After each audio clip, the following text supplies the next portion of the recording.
Comment être charismatique? Dans cette vidéo, je vais t'expliquer un petit peu ce qu'est le charisme, comment être charismatique d'un point de vue des neurosciences. Je m'appelle Lucas, je suis entrepreneur et thérapeute. Je fais des vidéos, une vidéo par jour, pour expliquer des choses sur comment se développer au niveau entrepreneurial et comment se développer au niveau personnel, au niveau humain, relationnel. Et aujourd'hui, on va parler du charisme. Cette vidéo, elle est faite sans script, donc c'est pour ça que parfois elle va être un petit peu décousue, mais c'est mon témoignage sincère et honnête sur ce que j'ai compris aujourd'hui du charisme. Allez, on rentre tout de suite dans le vif du sujet. J'aimerais que tu imagines quelqu'un de charismatique. Bien souvent, quand quelqu'un est charismatique, on va voir l'image d'une personne qui va être stable, qui va être serein, une personne sereine, une personne ancrée, une personne qui va être calme. Et en fait, en ce moment, je suis en train de lire un livre qui s'appelle Status Game, donc le jeu de statut, qui n'a pas été traduit en français actuellement, mais que je vous invite à lire. Je ne l'ai pas fini encore, mais je vous invite à le lire. Pour l'instant, j'apprends beaucoup de choses. Et l'auteur nous explique que ce sentiment de calme, de sécurité intérieure, nous vient d'une hormone et d'un neurotransmetteur qui est la sérotonine. Si tu suis cette chaîne, je t'en ai déjà parlé de la sérotonine, c'est une hormone et qui va avoir un rôle de neurotransmetteur au niveau du système nerveux, au niveau du système nerveux central, donc au niveau du cerveau. Cette hormone va nous permettre d'avoir du calme, de la sérénité. Et ce qui est fou, c'est qu'en fait, l'auteur explique que cette sérotonine est sécrétée notamment lorsque l'on sent que l'on a de la dominance sur notre environnement. Notre environnement, donc on a nous sommes un élément, d'accord, et nous interagissons avec le milieu extérieur, d'accord, notre environnement. Nous avons des interactions. Ces interactions, elles sont sous forme de variables d'entrée, c'est-à-dire que l'on va faire quelque chose qui va interagir avec le milieu extérieur, et le milieu extérieur va nous donner une variable de retour, d'accord. Un retour, qu'est-ce qui se passe, un feedback, je fais ça, qu'est-ce qui se passe. Typiquement, l'auteur prend l'exemple par exemple d'un singe, un petit singe, un bébé singe qui va prendre la nourriture d'un grand singe. Donc l'action, c'est qu'elle prend la nourriture du grand singe. L'action en retour, le retour du milieu du réel, c'est que le grand singe va lui mettre un caco sur la tête et le petit singe, il va apprendre que, ah bah tiens, quand je fais ça, eh bien ça ne fonctionne pas, j'ai des douleurs. Et en fait, l'auteur explique que c'est vraiment un jeu entre tester l'environnement, ressentir de la dominance ou au contraire ressentir de la soumission. Si on a de la soumission, c'est du cortisol qui est sécrété. Le cortisol, c'est une hormone du stress. Par contre, si on sent qu'on a de la dominance et que le retour du monde nous montre qu'on a de la dominance, on sécrète de la sérotonine. Et ce qui est fou, c'est que les chemins neuronaux de ton cerveau, ils se structurent et ils s'ancrent et ils se solidifient quand il y a la présence de dopamine. Donc la dopamine, c'est l'hormone qui va pousser à l'action. De dopamine, de cortisol, donc l'hormone du stress, et de sérotonine, donc l'hormone du calme, de la sécurité intérieure. Ce qui fait que si jamais tu as des expériences négatives qui te montrent de la soumission par rapport à ton environnement, tu vas ancrer ces choses-là, tu vas ancrer ces boucles-là, cette boucle d'action de je prévois de faire une action, je fais cette action grâce à la dopamine, je fais cette action et en retour j'ai de la douleur ou du stress, bon bah là c'est du cortisol, donc ça ancre cette boucle-là. Et à l'inverse, quand c'est positif, j'ai envie de faire une action, donc là il y a la dopamine qui commence à être sécrétée, je fais l'action, d'accord, donc ça entraîne la motivation, entraîne l'action, et j'ai réussi à faire ma tâche, j'ai de la dominance sur mon environnement, je sécrète de la sérotonine, les chemins neuronaux sont plus ancrés. Et pourquoi est-ce que je te parle de ça dans le cadre de devenir charismatique et d'avoir du charisme? Parce que la personne qui est charismatique, la personne qui est calme, elle est calme parce qu'elle sait à l'intérieur d'elle-même, son système nerveux a fait un check entre elle et le monde extérieur, et cette personne sait, a le sentiment, a le ressenti d'avoir un contrôle sur son environnement. C'est pour ça que la personne elle est charismatique. Elle est charismatique parce qu'elle sait que dans l'environnement dans lequel elle se trouve, elle est apte à subvenir à ses besoins vitaux. Sécurité, nourriture, sexualité, enfin reproduction. Elle sait qu'elle peut avoir accès à tout ça. Et du coup, elle a un calme intérieur parce qu'il n'y a pas de notion de stress. Et ça va être important de reconnaître le fait que nous sommes avant tout des animaux. Nous sommes avant tout des animaux. Nous avons un cortex préfrontal qui s'est développé. Il se développe d'ailleurs jusqu'à 25-30 ans. Et j'ai même vu des choses jusqu'à 40 ans d'ailleurs. Ce cortex préfrontal, bien sûr, il nous permet de la conceptualisation, il nous permet de la projection dans le futur, il nous permet des concepts beaucoup plus poussés, mais nous sommes bâtis sous 3 couches de cerveau. Grossièrement, on a le cerveau reptilien, le cerveau limbique, le cerveau des émotions, et le cortex préfrontal. Eh bien, ces sentiments d'être charismatique ou pas, de se ressentir charismatique, c'est pas tant au niveau du cortex préfrontal, en tout cas c'est pas ce que l'auteur décrit, c'est au niveau du système reptilien et limbique. D'accord ? C'est pour ça que des fois on a envie d'être charismatique dans une certaine situation, mais on n'y arrive pas. Je veux aller aborder une fille, j'ai envie de l'aborder, je réfléchis exactement à comment je vais lui parler, quelle attitude je vais avoir, mon body language, mon langage corporel. Je vais conceptualiser tout ça, je vais projeter tout ça grâce à mon cortex préfrontal. Mais par contre, ce qui va se passer, c'est que ton cerveau limbique, eh bien, le cerveau limbique, lui, il reste dans une boucle où s'il a vu dans le passé que aller parler à une fille, c'était du stress et ça apportait pas de plaisir, et bien dans ce cas-là, il va activer finalement cette boucle-là. Et du coup, tu auras beau conceptualiser, tu auras beau dire ah ouais, je vais lui parler comme ça et tout. Si dans le passé, tu as eu des expériences négatives, et ben ton cerveau, il va dire non, non, non, on va pas y aller, c'est négatif.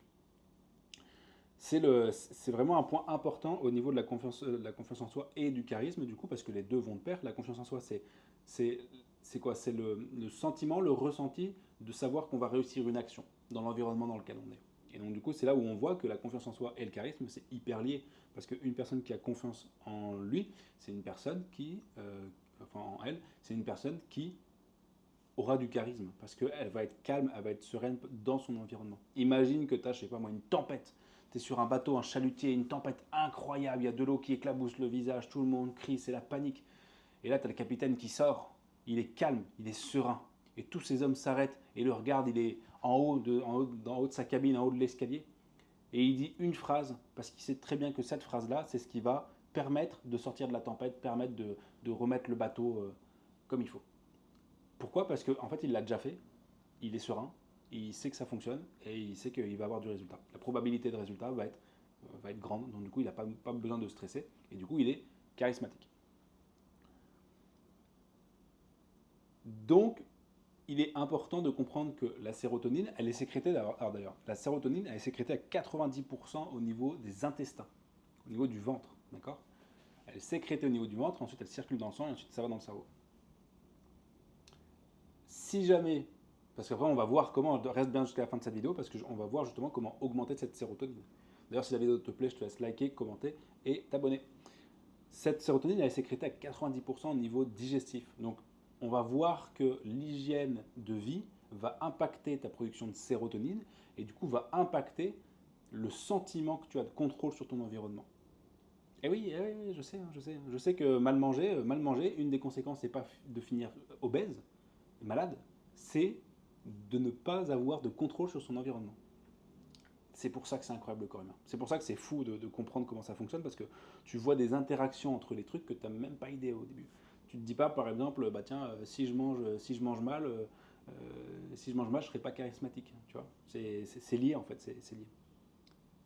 C'est multifactoriel, mais c'est lié quand même. Ce qui se passe avec la sérotonine, c'est que c'est rapidement réabsorbé. Ce qui fait qu'il va falloir chercher dans l'environnement des moyens de sécréter de la sérotonine de manière régulière pour avoir ce sentiment de contrôle, pour avoir justement ce charisme. Et on va voir justement comment, après dans cette vidéo, on va voir comment sécréter la sérotonine.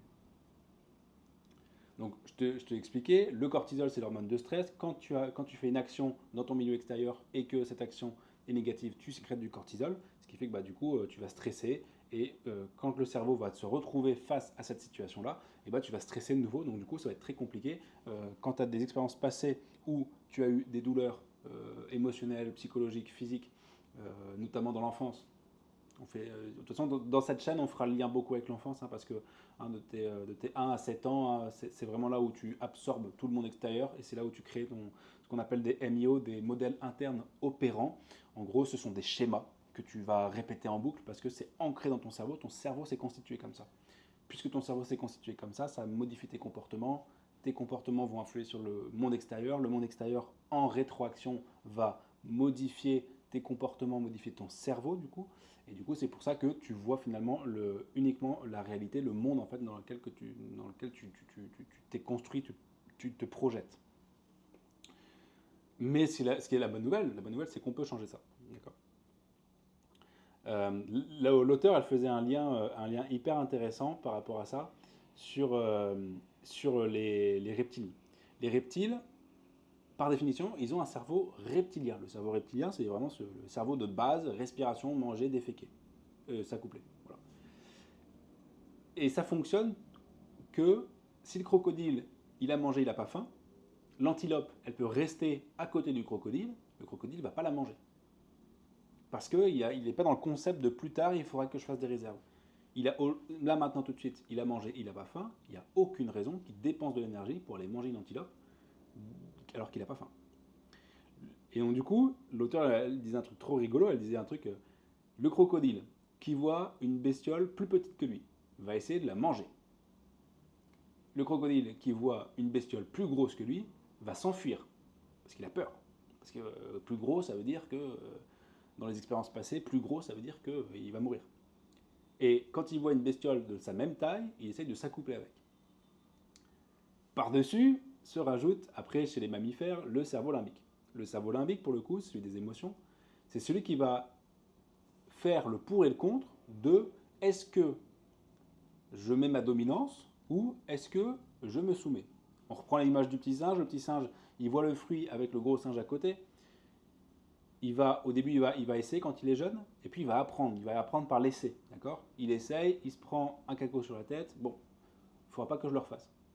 Par contre, au bout d'un moment, à force de jouer avec les autres, parce que c'est comme ça que l'on teste sa force, comme ça que les animaux, et même les hommes, les êtres humains, testent leur force, c'est pour ça que c'est bien que les gamins ils jouent à des jeux, à la lutte, à des choses comme ça, parce que c'est comme ça que l'on apprend sa force. C'est comme ça que l'on comprend qu'on a un corps, que ce corps il est capable, que ce corps il peut défendre. Et en fait, aujourd'hui, quand on n'a plus d'activité comme ça, où on va lutter pour jouer, eh ben, on n'apprend plus ces choses-là. Et par exemple, les arts martiaux pour les enfants, c'est extrême. Je trouve ça, à titre personnel, moi j'en ai fait des arts martiaux quand j'étais jeune. Ça m'a énormément aidé, ouais, en termes de confiance en moi, en termes de comprendre la force de mon corps. Je trouve ça hyper important. Et en plus de ça, ça apporte du respect, de la discipline pour atteindre ses objectifs. Et donc le petit singe, il va tester avec les autres petits singes, et il va comprendre que quand le petit singe il est plus petit que lui, eh ben, il peut gagner, il peut soumettre l'autre. À l'inverse, quand le singe il est plus gros, bah, il se fait soumettre. Et le cerveau limbique, il va, il va tester la probabilité. Il va se dire, oula, lui c'est un plus gros singe, est-ce que ça vaut le coup que je me bagarre avec, ou est-ce que ça vaut le coup que, au contraire, je me soumette. Si il y a bagarre et qu'il y a réussite, sérotonine, sécrétion de sérotonine, on se sent bien. Confiance, charisme. Si par contre, il n'y a pas de bagarre, il y a pas de bagarre, il y a soumission directe, sécrétion de cortisol, c'est pas très agréable, donc on ferme sa bouche. Alors il ne faut pas se battre avec les gens, mais dans le sens où les jeux de dominance sont présents. Peu importe dans les interactions, les jeux de dominance sont présents. Et quand tu sais quelque chose, quand tu ne sais pas quelque chose, pardon, tu en es victime, mais quand tu sais quelque chose, tu en es responsable, tu peux travailler dessus. Quand tu connais ton comportement, quand tu connais les raisons qui te poussent à agir sur certaines choses, eh ben, tu peux agir sur ces raisons-là. Alors que quand tu te voiles la face, aujourd'hui on est dans une société où les rapports de dominance sont tabous, quoi. On peut pas, non, tout le monde est égaux, tout le monde il est gentil. C'est s'il y a les rapports de dominance n'existent plus, quoi.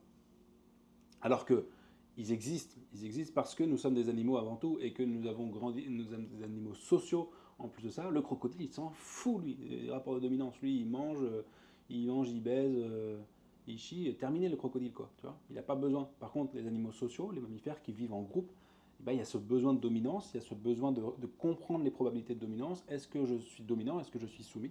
Et ça se fait à ton insu. C'est pour ça que c'est important de bien le comprendre.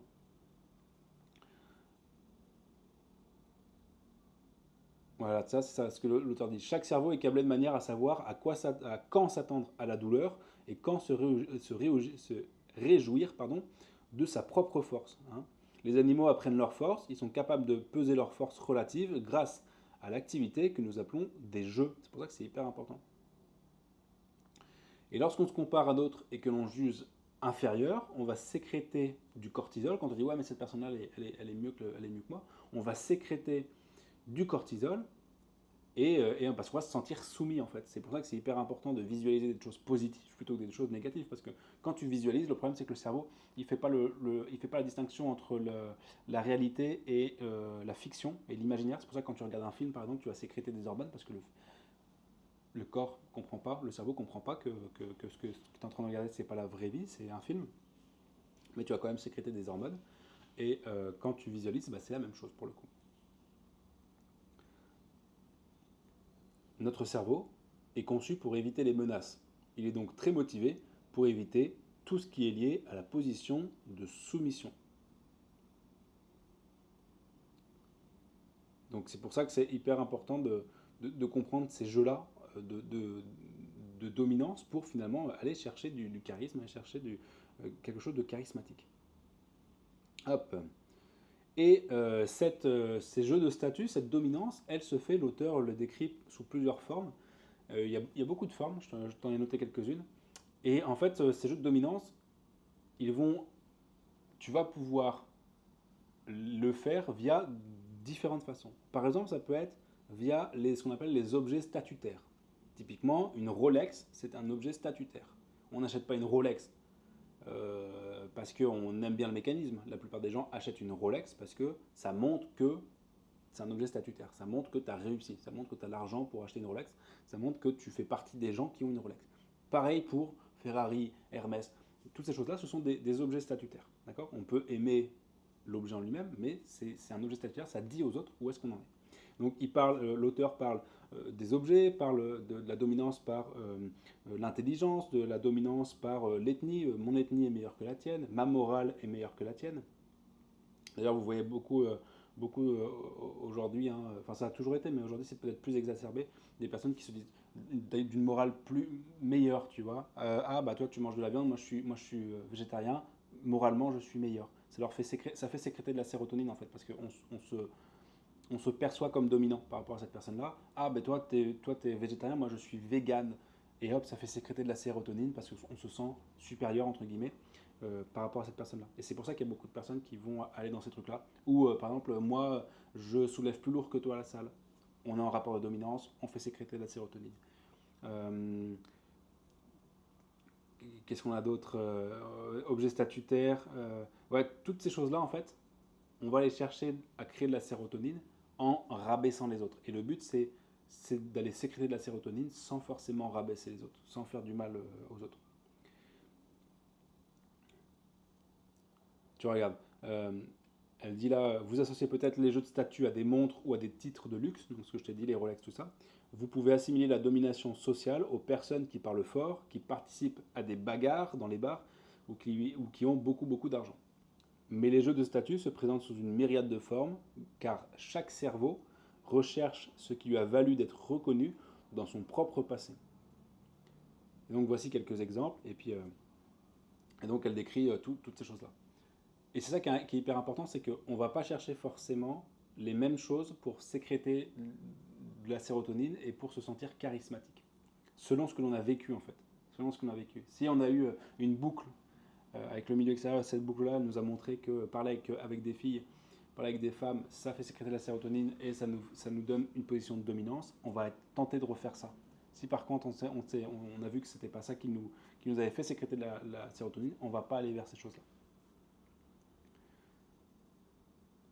On va aller chercher à générer de la sérotonine via des objets statutaires, mais ça ne dure jamais. Donc on va avoir une sécrétion de cortisol, parce que quand on n'a plus de sérotonine, forcément le corps il va se dire oula, c'est pas bon là, il y a quelque chose qui se passe, je vais être en position de soumission, donc on va sécréter du cortisol. Et vu que le cerveau il a une aversion à la perte, il n'aime pas perdre les choses, il n'aime pas souffrir, il va aller chercher de la sérotonine. Et c'est pour ça que on est dans une course sans fin. Si on ne réfléchit pas à nos mécanismes, on est dans une course sans fin d'aller chercher toujours plus, d'aller chercher toujours. On a une Rolex, Ouais, mais le voisin, il a une Rolex encore plus grosse et qui vaut plus cher. Ah putain, il faut que j'ai cette Rolex-là. Et on va chercher des trucs toujours plus haut, toujours plus haut, toujours plus haut, parce qu'on est dans ce balance entre sérotonine et cortisol. Tant qu'on n'a pas compris ces jeux, justement, entre les deux, on est victime de ces trucs-là, quoi.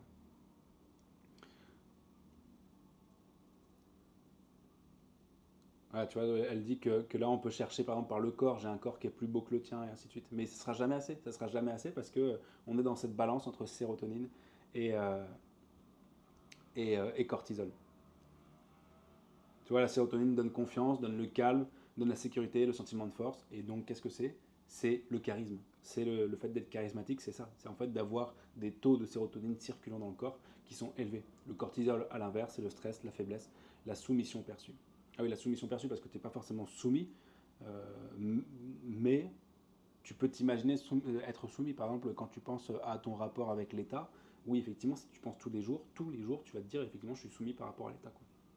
Et ça va faire écho à l'enfance. Si tu as eu des parents qui étaient abusifs, euh, voilà, qui t'ont pas laissé de place, quoi que ce soit, et bah du coup, tu vas pouvoir avoir encore ces boucles de soumission, ces boucles de négatifs, finalement, qui vont s'exprimer à l'âge adulte. C'est pour ça qu'il y a un travail aussi de, de réflexion et de réécriture de ton rapport avec tes parents. Et ça, on fera une autre vidéo par rapport à ça. La comparaison sociale, se voir inférieur, ça sécrète du cortisol. Par contre, se souvenir de ses réussites, ça sécrète de la sérotonine. Donc chacun cherche la reconnaissance selon ses expériences passées, la morale, l'ethnicité, le corps, les objets. Et c'est un cycle sans fin si jamais on ne comprend pas comment il faut faire. Donc comment est-ce qu'on sécrète de la sérotonine? Comment est-ce qu'on augmente ça? Eh bien cette sérotonine, elle va se faire via le contrôle que l'on a sur notre environnement. Donc le charisme, finalement, c'est le sentiment de contrôle que l'on a sur son environnement. Et ça va avec la confiance en soi. D'ailleurs, la confiance en soi, j'ai fait une vidéo hier, je crois, que tu peux trouver sur la chaîne. Si ça te plaît, je te laisse t'abonner d'ailleurs à cette chaîne-là. Et ce sentiment de contrôle que l'on va avoir, on peut l'augmenter. On peut déjà augmenter notre sérotonine. On a vu que c'était sécrété à 90% par le système digestif. Donc le fait d'avoir un système digestif fonctionnel, ça améliore la sécrétion de sérotonine. Donc qu'est-ce que c'est qu'un système digestif fonctionnel? C'est un système digestif où il n'y a pas de douleur, où il n'y a pas de soucis, et tout ça, ça s'améliore via la nourriture notamment et via la gestion du stress, en grande partie. Donc bien manger, c'est utile du coup pour la confiance en soi. Déjà, ça te donnait aussi un sentiment de contrôle sur le fait que tu contrôles ton alimentation et que tu n'es pas soumis à la junk food. Tu vas pouvoir aussi trouver de la sérotonine dans les relations sociales, c'est-à-dire que le fait d'avoir des relations sociales épanouissantes, saines, va t'aider à sécréter de la sérotonine. Le fait de réussir des petites choses, d'accord. Par exemple, si tu dis demain je vais courir un marathon, bon, bah, il y a une grande chance que tu sécrètes de la cortisol parce que ton cerveau quand il fait la probabilité de réussite, bah, du coup, voit que la réussite sera très basse et donc, du coup, sécrétion de cortisol parce qu'on va vers de la punition, là, on va vers de la souffrance. Donc, du coup, ça fait sécréter de la cortisol. Alors qu'à l'inverse, si tu découpes cette tâche en plus petites parties et que la probabilité de faire chaque partie est haute, de réussir chaque partie est haute, et ben dans ce cas, tu vas sécréter de la sérotonine parce que tu vas faire une action, tu vas sentir que tu as du contrôle sur ton environnement et du coup, sécrétion de sérotonine, calme intérieur, tranquillité et du coup charisme. Ok? Je ne sais pas si tu vois la boucle qu'il faut faire. Donc, si tu veux devenir charismatique, augmente tes niveaux de sérotonine. Un sommeil de qualité, une nourriture de qualité, une activité physique de qualité, des rapports humains de qualité et chercher à augmenter sa dominance, son sentiment de contrôle sur le monde. Parce que quand tu feras ça, tu vas te sentir plus calme, plus serein. Du coup, les gens vont le percevoir et du coup, tu vas paraître charismatique. Par exemple, hier, je reprenais l'exemple de James Bond. James Bond, c'est quelqu'un il est calme, il est serein. Même en pleine fusillade, le mec, il contrôle, il gère. Pourquoi? Parce qu'il a le sentiment interne de je vais réussir. Je vais réussir, il n'y a pas de souci, je vais réussir. Et dans la confiance en soi, hier, je te faisais le tableau qui a la projection dans le futur, rechercher dans le passé les actions qui ont mené à des réussites ou à des échecs, et un check-up interne de comment est-ce que je me sens maintenant, quels sont mes taux de sérotonine circulant et mes taux de cortisol circulant. Voilà pour ce que j'ai appris au niveau du charisme. Bien entendu, on ne peut pas être charismatique dans toutes les situations, parce qu'il y a forcément des situations dans lesquelles tu débutes, tu n'as jamais été confronté à cet environnement-là, ce qui fait que ton cerveau ne veut pas savoir s'il y a une probabilité de réussite qui sera grande ou pas. Si tu améliores, si tu fais des petites actions et que tu améliores le contrôle que tu as sur ton environnement, tu seras perçu comme plus charismatique et tu te sentiras mieux. Tu te sentiras mieux parce que tu auras du contrôle sur ton environnement. Contrôle sur ton environnement, sécrétion de sérotonine, calme intérieur, calme extérieur, charisme. Voilà. J'espère que ça t'a plu. Tu as dans le lien en description un school gratuit dans lequel tu peux aller checker toutes les ressources que je donne à travers mes vidéos, que ce soit au niveau de l'entrepreneuriat, au niveau des neurosciences et au niveau relationnel. Tout ça, c'est gratuit. Je te laisse t'abonner, liker et partager cette vidéo si jamais, et même commenter si jamais ça t'a plu. Ça a été un grand plaisir en tout cas de le faire. Je continuerai à lire ce livre, je ne l'ai pas fini, et puis je te ferai une nouvelle vidéo pour savoir un petit peu ce que j'ai appris dans ce bouquin-là. À toutes, ciao ciao.